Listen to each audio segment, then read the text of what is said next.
Woi, Be, bangun lu. Puasa tidur doang kerjaan lu. Kerja, woi, kerja. Tahu lu Be, udah tua, nggak tahu malu lu. Mendingan lu orang pada cabut dah daripada puasa gua batal di sini. Ah, ribet lu, gak asik banget sih lu. Sabar. Wah, aman nih. Ji, Mas, ngapain cok kita di sini?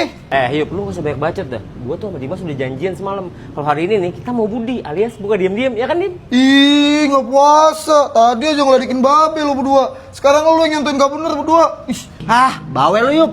Omongan lu tuh kayak uwa-uwa. Nih, lu kalau mau tinggal tanggap. Ya kalau nggak mau ya jangan diem. Ayo, Ji, kita mokel. Ayo, oke. Sini. Oh, di sini ya? Oke, oke. Lu milih nasi. pada ngapain?